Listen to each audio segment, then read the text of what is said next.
بزرگترین شهاب سنگ ایران داستان جالبی داره. داستانی که از قضا به ناصرالدین شاه قاجار هم بی ربط نیست. قصه از این قراره که حدود 140 سال پیش در روز 30 فروردین 1259 خورشیدی در حوالی ورامین باغ در غرب تهران شهاب سنگی به سنگینی 54 کیلوگرم با صدای مهیبی سقوط کرد.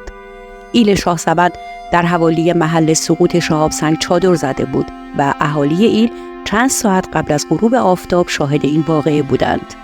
چوپان‌های منطقه شهاب سنگ را از عمق 2 متری زمین خارج کردند و به خدمت خان ایل بردند. خان ایل هدایت الله خان قاجار که فکر می‌کرد شهاب سنگ یک سنگ بزرگ نقره است، اون رو به دربار شاه فرستاد. ناصرالدین شاه هم سنگ رو به فردریچ مهندس معدن آلمانی نشون داد و از او خواست که ارزش سنگ رو تخمین بزنه. فردریچ هم جنس سنگ رو از آهن تشخیص داد، نه نقره، و اینکه ارزش علمی سنگ بیشتر از ارزش مادیشه.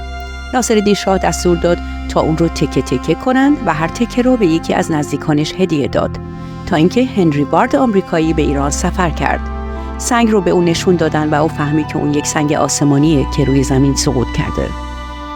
گفته میشه هنری وارد در رشته زیست شناسی فرد معتبری بود و حتی مؤسسه علمی به نام خودش داشت، اما بیشتر از اون که چهره علمی باشه تاجر و دلال بود و از مؤسسه‌اش هم برای همین کار استفاده میکرد. به گوشه و کنار دنیا سفر میکرد و به جستجوی چیزهایی میرفت که دانشگاه‌ها و موزه‌های طبیعی حاضر بودند براش پول بپردازن، از فسیل‌های جانوران پیش از تاریخ گرفته تا سنگ‌های خاص.